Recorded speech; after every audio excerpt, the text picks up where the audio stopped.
Assalamualaikum warahmatullahi wabarakatuh. Kami kelompok 5 dari kelas 12 Fisika 1 akan mempresentasikan materi bab 5 sejarah Indonesia mengenai sistem dan struktur politik ekonomi Indonesia di masa reformasi dari tahun 1998 hingga sekarang.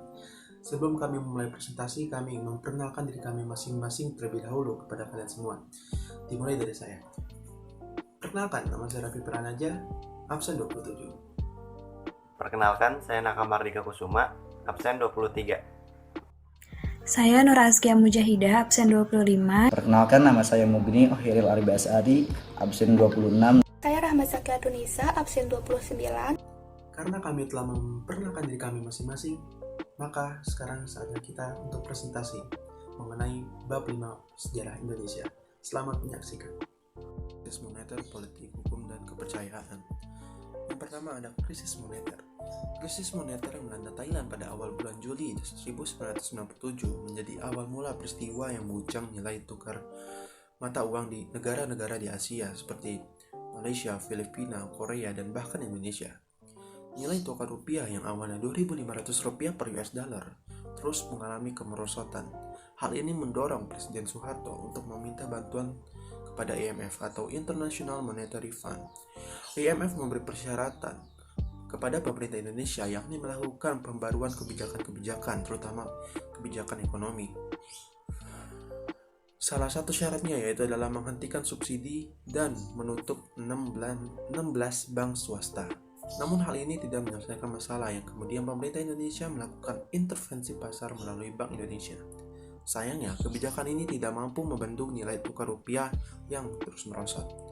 Nilai tukar rupiah yang berada di posisi 4.000 rupiah per US dollar pada Oktober 1997 terus melemah menjadi sekitar 17.000 rupiah per US dollar pada bulan Januari 1998. Hal ini memberikan dampak pada jatuhnya bursa saham Jakarta, bangkrutnya perusahaan-perusahaan besar di Indonesia yang menyebabkan terjadinya pemutusan hubungan kerja atau PHK. Pada tanggal 15 Januari 1998, Presiden Soeharto menerima proposal reformasi IMF dan Letter of Intent atau nota kesepakatan yang ditandatangani oleh Presiden Soeharto dan Direktur Pelaksana IMF Michel Camdesius. Presiden Soeharto menyatakan paket IMF membawa Indonesia ke sistem liberal. Secara implisit, hal ini menunjukkan pemerintah Indonesia tidak akan melaksanakan perjanjian IMF yang berisi 50 butir kesepakatan tersebut. Situasi tarik-menarik ini antara pemerintah dan IMF menyebabkan krisis ekonomi di Indonesia semakin memburuk.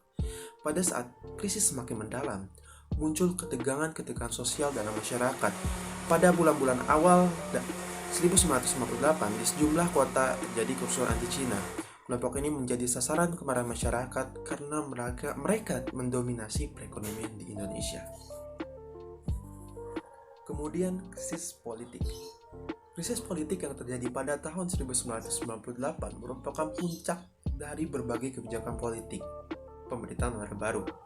Berbagai kebijakan politik yang dilakukan oleh pemerintahan Orde Baru selalu berlindung dalam kerangka pelaksanaan demokrasi Pancasila.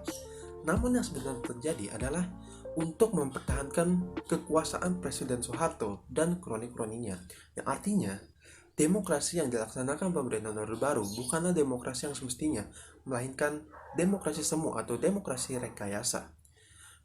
Pada masa Orde Baru, kehidupan politiknya sangatlah represif, yaitu adanya tekanan yang sangat kuat dari pemerintah terhadap pihak oposisi atau orang-orang yang berpikir kritis terhadap kebijakan-kebijakan pemerintahan Orde Baru. Ciri-ciri kehidupan politik yang represif yaitu adalah yang pertama, setiap orang atau kelompok yang mengkritik kebijakan pemerintah dituduh sebagai tindakan subversif atau menentang negara kesatuan Republik Indonesia. Yang kedua, pelaksanaan 5 paket UU politik yang melahirkan demokrasi semu atau demokrasi rekayasa. Yang ketiga, terjadinya korupsi, kolusi, dan nepotisme yang merajalela dan masyarakat tidak memiliki kebebasan untuk mengontrolnya. Yang keempat, pelaksanaan Dewi Fungsi ABRI yang memasung kebebasan setiap warga negara sipil untuk berpartisipasi dalam pemerintahan. Dan yang terakhir adalah terciptanya masa kekuasaan presiden yang tak terbatas. Meskipun Soeharto dipilih menjadi presiden melalui sidang umum MPR, akan tetapi pemilihan itu merupakan hasil rekayasa dan tidak demokratis. Selanjutnya, krisis hukum. Rekayasa yang dibangun pemerintahan Orde Baru tidak terbatas pada bidang politik saja. Dalam bidang hukum pun, pemerintahan Orde Baru melakukan intervensi, yang artinya kekuasaan peradilan harus dilaksanakan untuk melayani kepentingan para penguasa Orde Baru dan bukan untuk melayani masyarakat dengan penuh keadilan. Bahkan, hukum sering dijadikan alat pembenaran para penguasa. Hal ini sangatlah bertentangan dengan Undang-Undang Dasar 1945 Pasal 24 yang menyatakan bahwa kehakiman merupakan kekuasaan yang merdeka untuk menyelenggarakan peradilan guna menegakkan hukum dan keadilan. Dan yang terakhir adalah krisis kepercayaan.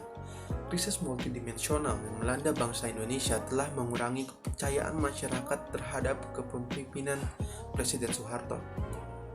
Ketidakmampuan pemerintah dalam membangun kehidupan politik yang demokratis, menegakkan pelaksanaan hukum dan sistem peradilan, dan pelaksanaan pembangunan ekonomi yang berpihak kepada rakyat, banyak telah melahirkan krisis-krisis kepercayaan di tengah masyarakat.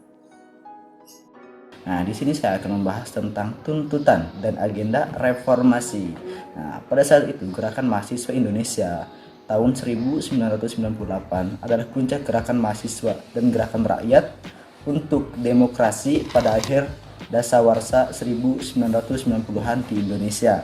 Nah, gerakan ini menjadi monumental karena dianggap berhasil memaksa Soeharto berhenti dari jabatan Presiden Republik Indonesia karena dia menjabat 32 tahun dan dia membuat undang-undang bahwa presiden itu tidak bisa diberhentikan oleh DPR atau dan lain sebagainya. Dia membuat peraturan baru bahwa presiden hanya bisa berhenti ketika sudah menikah.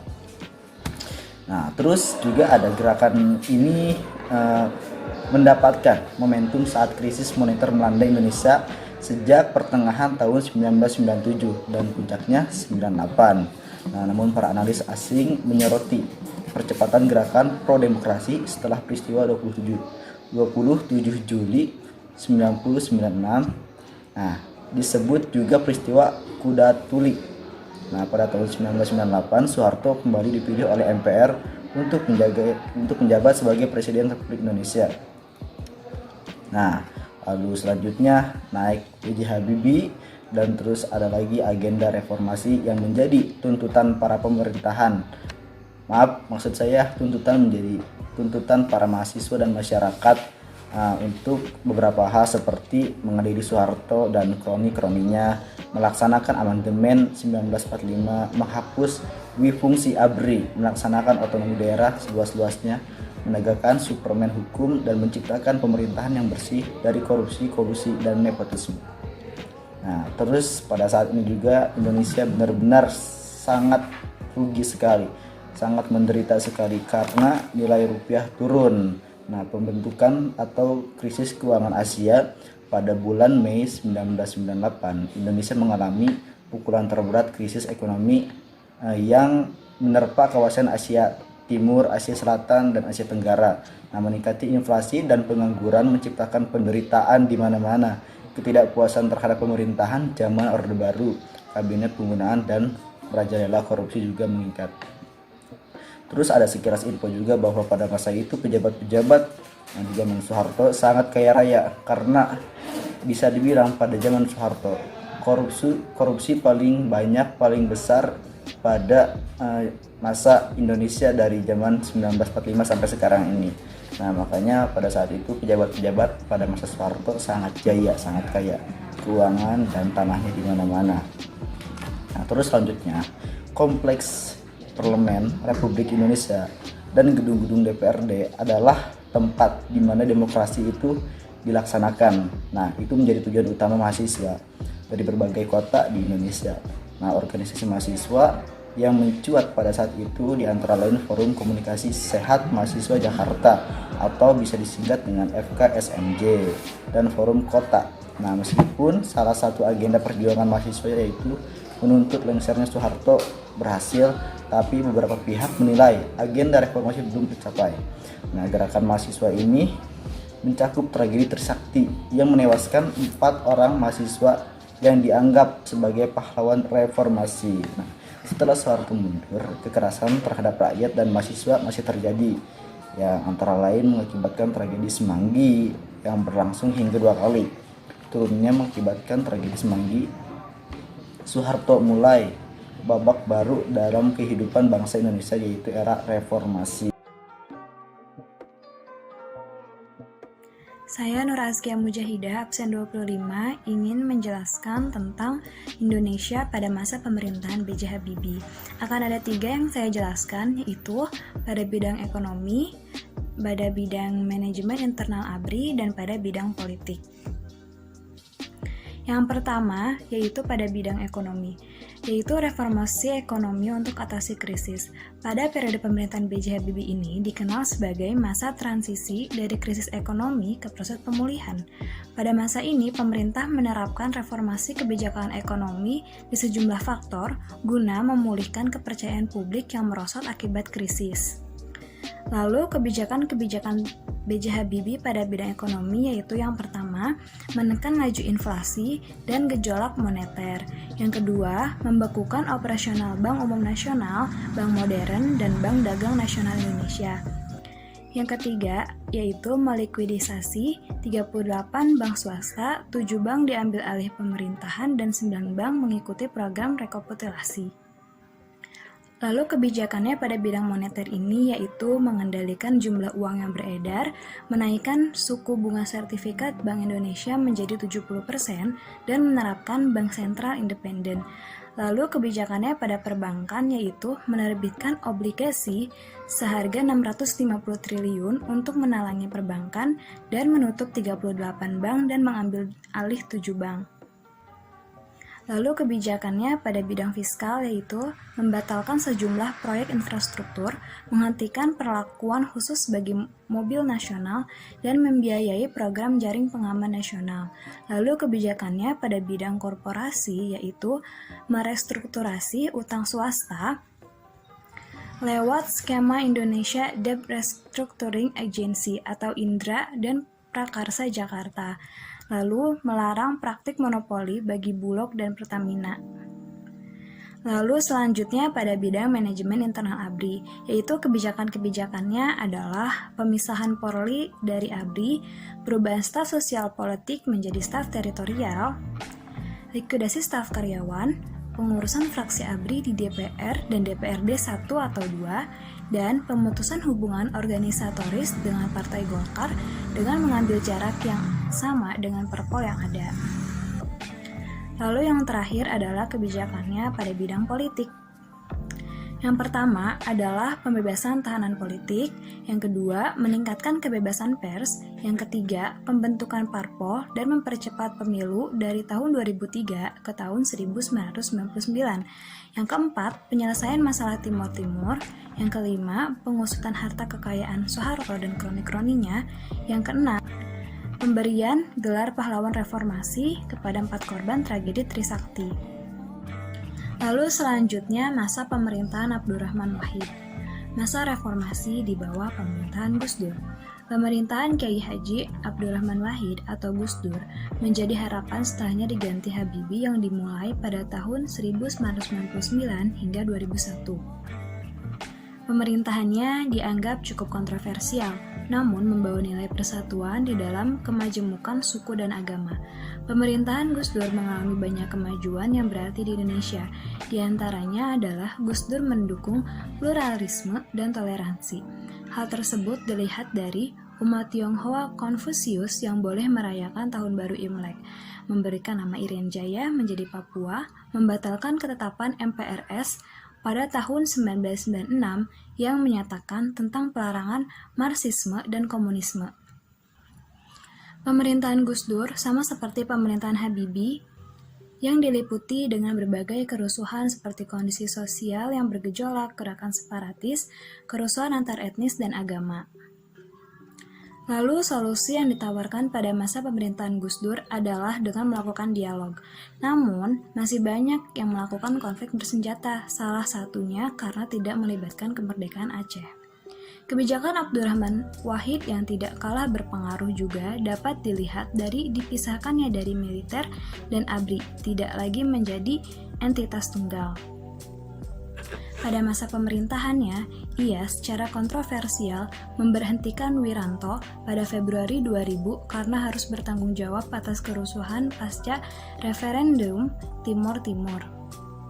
Lalu selanjutnya adalah kebijakan Gus Dur pada bidang politik. Yang pertama yaitu memisahkan TNI dengan Polri, membubarkan Departemen Penerangan dan Departemen Sosial karena tak bekerja dengan baik, mengganti nama Irian Jaya menjadi Papua, mengakui Konghucu dan menjadikan Imlek Hari Nasional, mencabut larangan terhadap PKI dan penyebaran Marxisme dan Leninisme, menerapkan otonomi daerah. Lalu kebijakan Gus Dur pada bidang ekonomi. Di sini disebutkan bahwa ekonomi hadapi tantangan, yaitu maksudnya adalah pada masa pemerintahan Gus Dur, kondisi ekonomi menghadapi tantangan karena terganggunya hubungan pemerintahan dengan DPR dan IMF. Akibatnya, sejumlah indikator ekonomi kembali melemah. Nah, pemicunya ini adalah yang pertama, upaya mengubah independensi BI lewat amandemen UU BI. Yang kedua, biaya masuk impor mobil mewah untuk KTT G15 hanya 5%, seharusnya adalah 75%. Lalu yang ketiga adalah daerah bebas mengajukan utang luar negeri. Lalu selanjutnya adalah jatuhnya pemerintahan Gus Dur. Dalam buku Sistem Politik Indonesia Era Reformasi 2007 karya Budi Winarno, puncak dari jatuhnya pemerintahan Gus Dur adalah adanya dugaan dirinya mengetahui pencairan dan penggunaan dana Yanatera, Bulog, atau dikenal dengan kasus Bulog Gate. Proses politik yang berlangsung di DPR tersebut kemudian mencuat hingga ke sidang MPR pada 23 Juli 2001, di mana Gus Dur dicopot dari jabatannya sebagai presiden tanpa melalui mekanisme hukum ataupun proses pengadilan. Lalu, yang terakhir itu adalah masa pemerintahan Gus Dur akhirnya berakhir pada Juli 2001 dan MPR mengadakan sidang istimewa yang memilih Megawati Soekarnoputri sebagai penggantinya. Saya Rahmat Zakia Tunisa, absen 29, akan mempresentasikan tentang masa pemerintahan Presiden Megawati Soekarnoputri.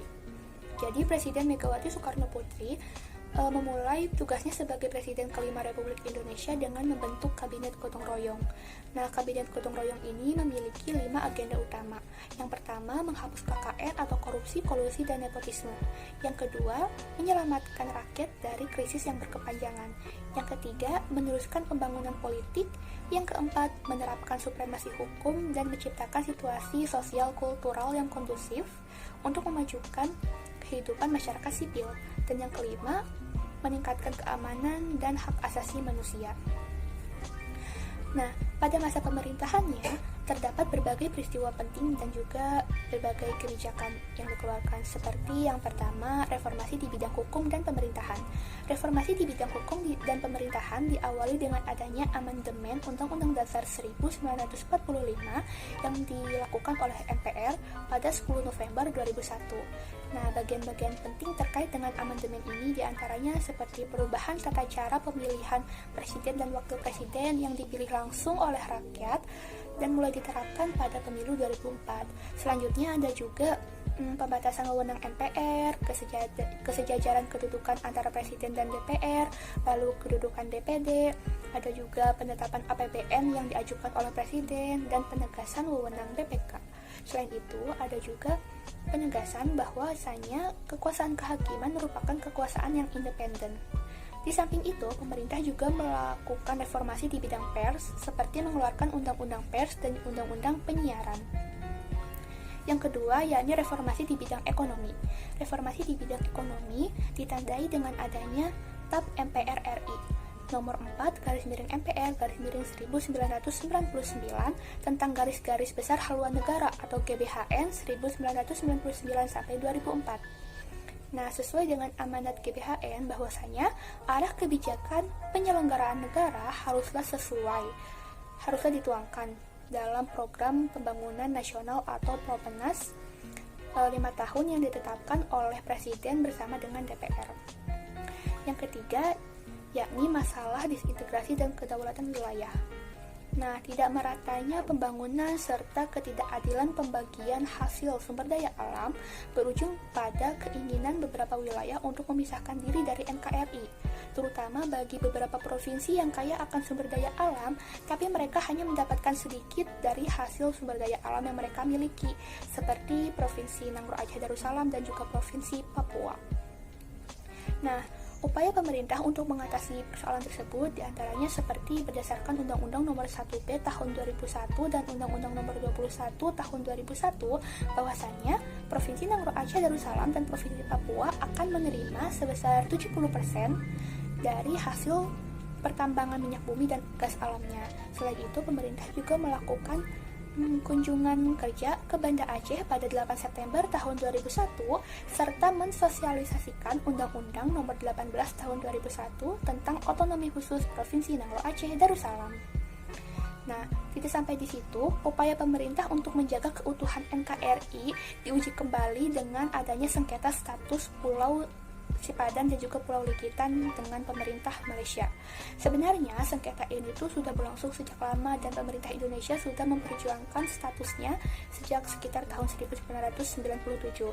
Tetapi karena di antara kedua belah pihak ini masalahnya tidak selesai dengan perundingan bilateral, jadi belum menemukan titik temu nih, maka kedua belah pihak sepakat untuk membawa persoalan ini ke Mahkamah Internasional di Den Haag.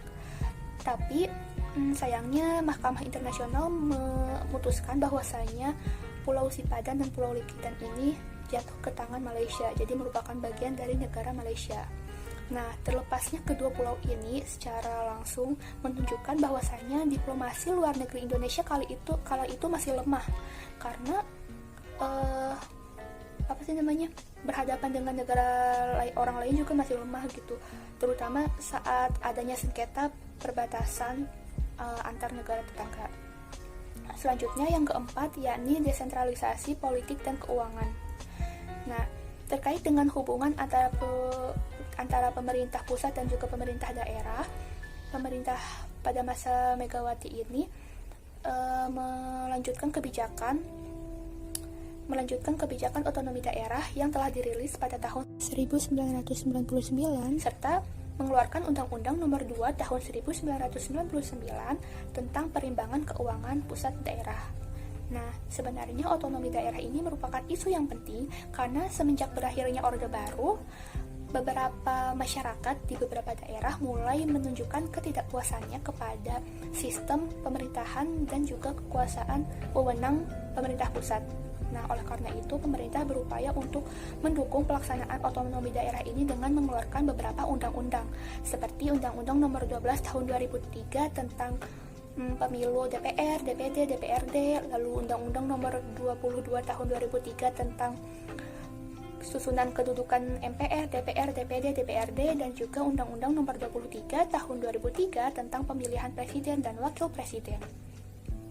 Di samping itu, pemerintah juga mengeluarkan Undang-Undang Nomor 32 Tahun 2004, yakni tentang pemerintahan daerah yang memuat kebijakan desentralisasi dan otonomi daerah, lalu konsep otonomi dan juga asas-asas penyelenggaraan pemerintahan. Nah, yang kelima yakni upaya pemberantasan KKN. Walaupun pemerintahan pada masa itu masih belum maksimal dalam menyelesaikan kasus-kasus KKN di Indonesia, tetapi pemerintah sudah menunjukkan keseriusannya dalam mengatasi tindak-tindak korupsi, seperti dengan mengeluarkan Undang-Undang Nomor 20 Tahun 2001 tentang perubahan atas Undang-Undang Nomor 31 Tahun 1999 tentang tindak pidana korupsi atau Tipikor. Sejalan dengan itu, pemerintah juga mengeluarkan berbagai produk-produk hukum seperti Undang-Undang Nomor 2 Tahun 2002 tentang Kepolisian Negara Republik Indonesia, lalu Undang-Undang Nomor 15 Tahun 2002 tentang tindak pidana pencucian uang, dan juga Undang-Undang Nomor 22 Tahun 2002 tentang grasi, dan berbagai undang-undang lainnya. Yang terakhir yang tidak kalah penting yakni pelaksanaan pemilu 2004. Pemilu 2004 disebut-sebut sebagai pemilu pertama di mana rakyat berhak menggunakan hak suaranya untuk memilih presiden, untuk memilih wakil rakyat di tingkat pusat ataupun daerah secara langsung. Jadi presiden atau wakil presiden dan wakil rakyat lainnya. Nah, sistematikanya yakni setelah pemilihan legislatif selesai, maka partai yang memiliki suara lebih besar atau sama dengan 3% berhak untuk mencalonkan pasangan calon presiden dan wakil presidennya untuk maju ke pemilu presiden. Nah, lalu penilaiannya yakni jika ada satu pasangan presiden dan wakil presiden yang mendapatkan suara lebih besar dari 50%, maka pasangan tersebut dinyatakan menang di pemilu tersebut, pemilu presiden. Tapi kalau misalnya nggak ada satupun pasangan capres atau wapres yang mendapatkan suara lebih besar dari 50%, maka pasangan yang memiliki suara tertinggi pertama dan tertinggi kedua dalam pemilu berhak untuk mengikuti pemilu putaran kedua. Nah, kala itu pemilu sudah dilaksanakan pada 5 Juli tahun 2004. Tapi karena belum ada pasangan yang mendapatkan hak suara lebih dari 50%, maka pemilu dilakukan secara 2 kali putaran, yakni pada 20 September tahun 2004. Nah, saat itulah pasangan Haji Susilo Bambang Yudhoyono dan juga Dr. Andes Muhammad Yusuf Kalla mendapat suara yang lebih unggul dibanding lawannya, yakni sekitar 60,62%, dan oleh karena itulah mereka ditetapkan sebagai Presiden dan Wakil Presiden Republik Indonesia selanjutnya. Saya akan mempresentasikan masa pemerintahan Presiden Susilo Bambang Yudhoyono atau yang sering dikenal sebagai SBY. Susilo Bambang Yudhoyono adalah Presiden pertama RI yang dipilih secara langsung oleh rakyat. SBY bersama wakilnya Yusuf Kalla dilantik MPR pada tanggal 20 Oktober 2004 sebagai Presiden dan Wakil Presiden RI ke-6. Terpilihnya pasangan Susilo Bambang Yudhoyono dan Yusuf Kalla diikuti dengan berbagai aksi protes mahasiswa, di antaranya aksi yang dilakukan oleh mahasiswa Universitas Udayana yang berada di Denpasar, Bali, yang meminta agar Presiden terpilih segera merealisasikan janji-janji mereka selama kampanye. Presiden SBY sendiri membentuk susunan kabinet pemerintahannya yang diberi nama Kabinet Indonesia Bersatu. Pada tahun 2009, Presiden SBY kembali terpilih menjadi Presiden RI bersama wakilnya yaitu Budiono. Upaya Presiden SBY untuk meningkatkan kesejahteraan masyarakat. Yang pertama pada sektor ketahanan pangan. Di sektor ketahanan pangan, Presiden SBY meningkatkan anggaran di sektor pertanian termasuk upaya untuk swasembada pangan, serta mendukung perbaikan di sektor pertanian dengan menyediakan pupuk murah bagi para petani. Kemudian di sektor pendidikan, Presiden SBY meningkatkan anggaran pendidikan yang awalnya 21,49 triliun pada tahun 2004 menjadi 50 triliun pada tahun 2007. Kemudian memperbaiki kelangsungan pendidikan para peserta didik dan meningkatkan tunjangan kesejahteraan tenaga pendidik. Di sektor kesehatan, Presiden SBY memberikan bantuan kesehatan gratis untuk berobat ke puskesmas dan rumah sakit melalui pemberian asuransi kesehatan masyarakat miskin dan beberapa kali menurunkan harga obat generik. Di sektor hukum, Presiden SBY melanjutkan program pemberantasan korupsi serta penegakan supremasi hukum juga mendapat perhatian pemerintah SBY. Di sektor lainnya, SBY memberikan perhatian besar pada permasalahan kesejahteraan rakyat lainnya seperti sektor perumahan, pengembangan usaha kecil, peningkatan kesejahteraan PNS termasuk prajurit TNI dan Polri, dan juga kesejahteraan buruh, serta Presiden SBY meningkatkan pelayanan dan fasilitas publik. Reformasi di bidang politik dan upaya menjaga kesolidan pemerintahan. Pemerintahan yang solid berpengaruh terhadap kelancaran jalannya program-program pemerintah, sehingga upaya untuk menjaga kesolidan pemerintahan menjadi salah satu faktor penting keberhasilan program pemerintah.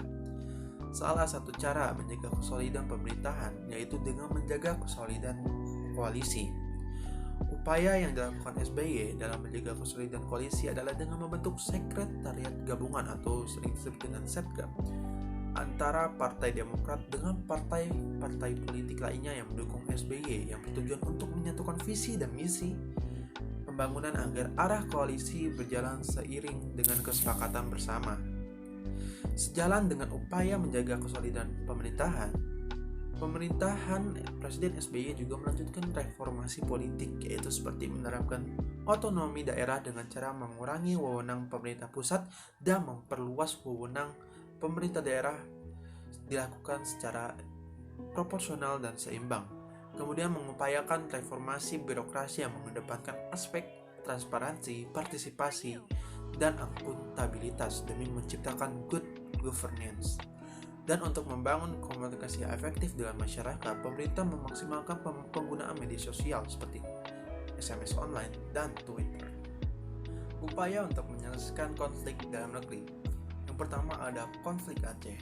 Untuk menyelesaikan konflik di Aceh, SBY berupaya untuk lebih mengefektifkan forum-forum dialog mulai dari tingkat lokal Aceh hingga tingkat internasional.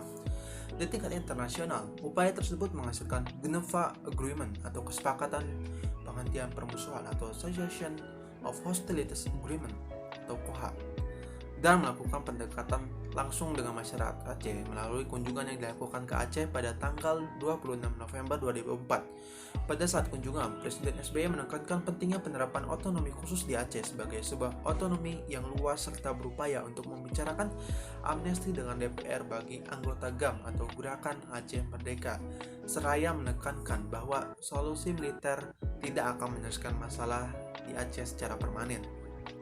Yang kedua, konflik Poso. Untuk menyelesaikan konflik di Poso, Presiden SBY mengeluarkan Instruksi Presiden Nomor 14 Tahun 2005 tentang langkah-langkah komprehensif penanganan masalah Poso. Melalui impres tersebut, Presiden menginstruksikan untuk melaksanakan percepatan penanganan masalah Poso melalui langkah-langkah komprehensif, terpadu, dan terkoordinasi, yang kemudian menindak secara tegas setiap kasus kriminal, korupsi, dan teror, serta menguap jaringannya. Dan yang terakhir adalah upaya penanganan masalah Poso dilakukan dengan tetap memperhatikan Deklarasi Malino 20 Desember 2001. Yang ketiga, konflik Papua. Sama halnya dengan konflik Aceh, Presiden SBY lebih mengedepankan aspek dialog dan upaya untuk meningkatkan kesejahteraan masyarakat dengan mengeluarkan kebijakan otonomi khusus bagi Papua. Otonomi khusus ini diharapkan dapat memberikan porsi keberpihakan, perlindungan, dan pemberdayaan kepada orang asli Papua. Kebijakan tersebut didukung oleh pemerintah melalui aliran dana yang cukup besar agar rakyat Papua dapat menikmati rasa aman dan tentram di tengah derap pembangunan. Pelaksanaan Pemilu 2009. Berbagai pencapaian pada masa pemerintahan Presiden SBY di periode sebelumnya meningkatkan popularitas dan kepercayaan masyarakat kepadanya. Hal ini juga tidak terlepas dari gaya kepemimpinan yang berkorelasi dengan penerapan berbagai kebijakan pemerintah yang efektif di lapangan. Situasi dalam negeri yang semakin kondusif, termasuk meredanya beberapa konflik dalam negeri, meningkatkan investor asing untuk menanamkan modal mereka di Indonesia, sekaligus membuka lapangan pekerjaan bagi masyarakat Indonesia. Kondisi ini ikut mengurangi angka pengangguran yang di awal pemerintahan Presiden Susilo Bambang Yudhoyono masih sangat tinggi. Berbagai pencapaian pada masa Presiden Susilo Bambang Yudhoyono di periode sebelumnya yang dirasakan langsung oleh masyarakat menjadi modal penting bagi Presiden Susilo Bambang Yudhoyono untuk kembali maju sebagai calon presiden pada pemilu 2009. Euforia berdemokrasi, demokrasi masa reformasi. Reformasi 1998 yang menumbangkan pemerintahan Orde Baru memberikan ruang seluas-luasnya bagi perubahan sistem dan penerapan demokrasi di Indonesia. Pemerintahan Orde Baru yang sangat sentralistik menimbulkan kesenjangan terutama bagi wilayah-wilayah yang dianggap kurang mendapat perhatian. Pemilihan anggota legislatif dan pejabat eksekutif di daerah-daerah, terutama para kepala daerah yang ditunjuk langsung oleh pemerintah pusat, meningkatkan rasa tidak puas terhadap pemerintah. Ketika pemerintah Orde Baru tumbang, keinginan untuk mendapatkan ruang politik dan pemerintahan untuk mengatur wilayah sendiri menjadi keinginan masyarakat di daerah-daerah yang pada akhirnya melahirkan Undang-Undang Otonomi Daerah. Di bidang pers, euforia demokrasi juga melahirkan sejumlah media massa yang lebih bebas menyuarakan berbagai aspirasi masyarakat. Namun, kebebasan di bidang pers harus tetap memerhatikan aspek-aspek keadilan dan kejujuran dalam menyebarkan berita. Selanjutnya yakni Nurtanio, industri dirgantara nasional. Perkembangan industri pesawat terbang di Indonesia berawal ketika Presiden Soeharto memanggil pulang seorang ahli aeronika dari Jerman, yakni Bapak B.J. Habibie pada tahun 1974. Kala itu Presiden Soeharto menugaskan B.J. Habibie untuk menyiapkan segala hal terkait pembangunan industri dirgantara nasional. Presiden Soeharto juga menempatkan B.J. Habibie sebagai staf divisi pengembangan teknologi tinggi Pertamina untuk mendukung kerjanya. Posisi inilah yang membuat B.J. Habibie kemudian mendapat kemudahan dalam pembiayaan sehingga mampu membiayai eksperimen teknologi tinggi yang dirancangnya. Kemudian B.J. Habibie mulai mengembangkan industri-industri strategis dengan mendirikan BPPT atau Badan Pengkajian dan Penerapan Teknologi. Di BPPT ini kemudian ia merancang dan mengembangkan industri-industri strategis di Indonesia melalui BPIS atau Badan Perencana Industri Strategis. Nah, dari BPIS ini kemudian dikembangkanlah berbagai macam industri seperti IPTN atau Industri Pesawat Terbang Nurtanio di Bandung, terus ada juga PAL, Perusahaan Armada Laut di Surabaya, dan juga ada Badan Tenaga Atom Nasional di Serpong. Nah, untuk IPTN sendiri mulai beroperasi pada tahun 1976 di Bandung. Kala itu B.J. Habibie menggandeng industri-industri pesawat terbang di Eropa seperti MBB di Jerman dan juga CASA di Spanyol. Nah, salah satu wujud kerjasama ini yakni diperolehnya lisensi pembuatan helikopter NBO 105 dan juga CN235. Setelah itu, tahap selanjutnya yakni IPTN diizinkanlah untuk merakit pesawat terbang di Indonesia. Setelah tahap perakitan ini berjalan dengan baik, maka tahap selanjutnya IPTN diizinkan untuk memproduksi komponen-komponen pesawat di Indonesia.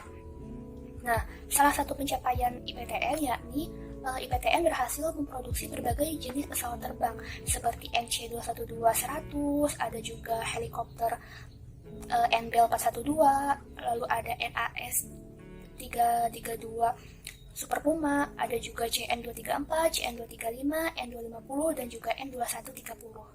Tapi untuk N250 itu gagal beroperasi karena saat itu Indonesia sedang dilanda oleh krisis moneter atau Krismon. Nah, pemerintah Indonesia kala itu meminta pinjaman ke IMF, tapi IMF mau memberikan pinjaman kepada Indonesia dengan syarat, dengan perjanjian bahwasanya proyek N250 ini harus dihentikan. Padahal sayang sekali kala itu proyek N250 ini merupakan pesawat tercanggih di zamannya, karya anak bangsa. Nah, setelah itu kembali ke topik, pertumbuhan dan perkembangan IPTN yang sangat pesat ini kemudian mendorongnya untuk bekerja sama lagi dengan industri-industri pesawat terbang di dunia. Sini saya akan mempresentasikan teknologi dan komunikasi pada era globalisasi.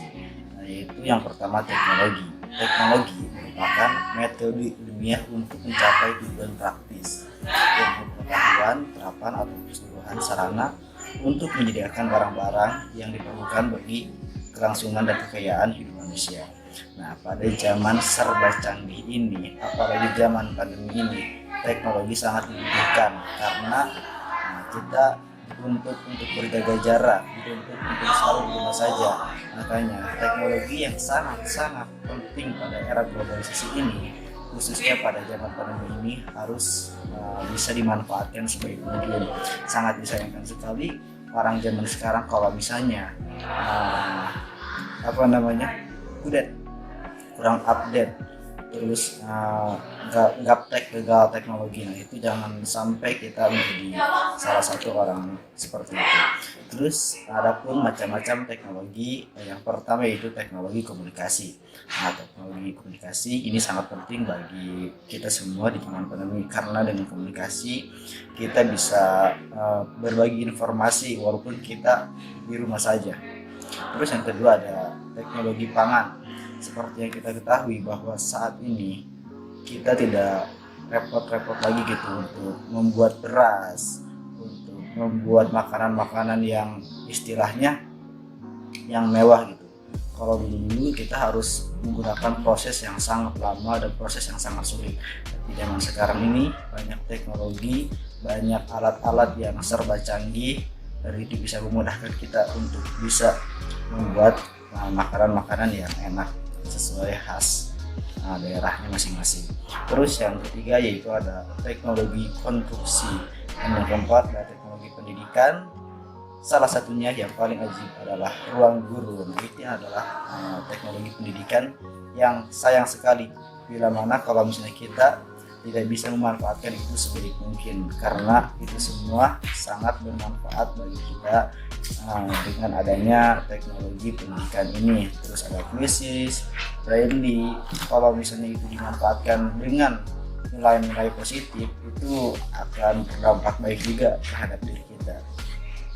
Selanjutnya ada teknologi medis. Nah, tidak usah saya jelaskan karena semuanya sudah tahu. Lanjut yaitu transportasi. Nah, transportasi adalah pemindahan barang dan manusia dari tempat asal ke tempat tujuan. Nah, jadi transportasi ini sangat berjasa sekali bagi kehidupan kita. Kita ambil contoh misalnya ketika dulu ingin pergi ke Mekah itu berbulan-bulan sampai 3 bulan menggunakan kapal laut, nah kayak gitu. Tapi sekarang hanya perlu 5 jam untuk ke Mekah gitu. Jadi transportasi sangat memudahkan kita semua untuk pergi ke tempat lain. Nah, adapun jenis-jenis transportasi yaitu yang pertama transportasi darat.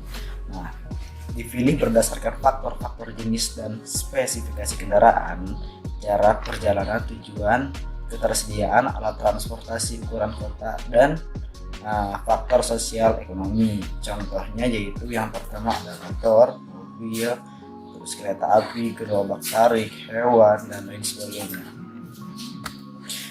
Selanjutnya itu ada transportasi air. Nah, tidak perlu saya jelaskan karena semuanya sudah tahu. Transportasi udara. Selanjutnya saya akan membahas tentang revolusi hijau.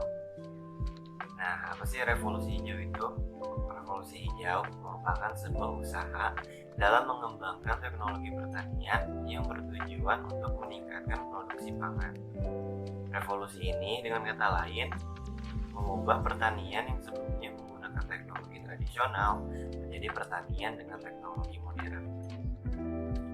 Thomas Robert Malthus menyatakan bahwa revolusi hijau terjadi karena semakin meningkatnya jumlah penduduk di dunia, namun tidak diiringi dengan peningkatan jumlah produksi pangan. Konsep revolusi hijau yang di Indonesia dikenal sebagai gerakan BIMAS atau Bimbingan Masyarakat. Bimbingan masyarakat ini adalah program nasional untuk meningkatkan produksi pangan, khususnya swasembada beras. Tujuan tersebut dilatar belakangi mitos bahwa beras adalah komoditas strategis baik ditinjau dari segi ekonomi, politik, dan sosial. Gerakan BIMAS berintikan 3 komponen pokok, yaitu yang pertama penggunaan teknologi yang sering disebut panca usaha tani, yang kedua penerapan kebijakan harga sarana dan hasil reproduksi, lalu yang terakhir serta adanya dukungan kredit dan infrastruktur. Gerakan ini berhasil mengantar Indonesia pada swasembada beras.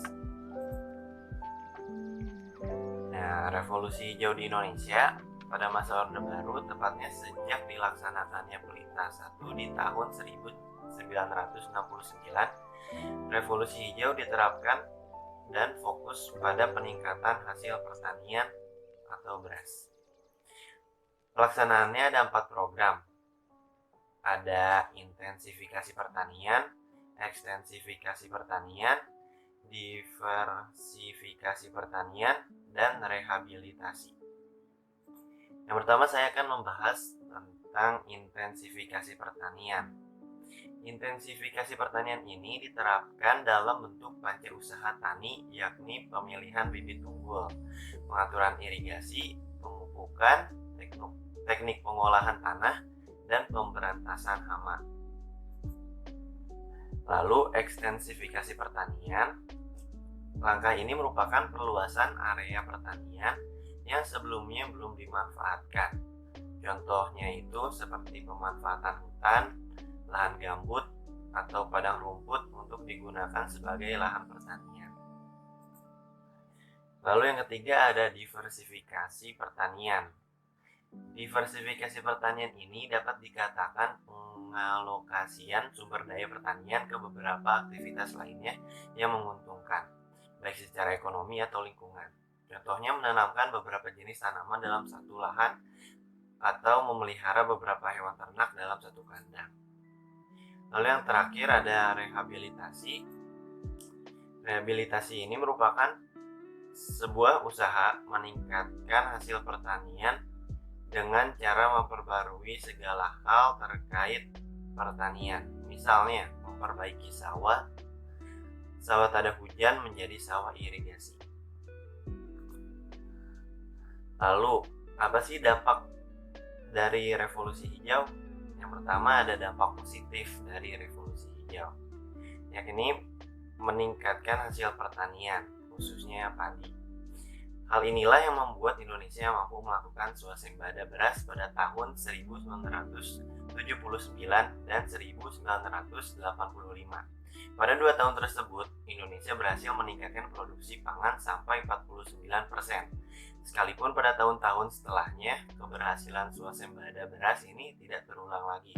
Tapi ini termasuk dampak positif dari proses modernisasi pertanian dan menjadi salah satu prestasi penting yang dicapai Indonesia pada zaman Orde Baru.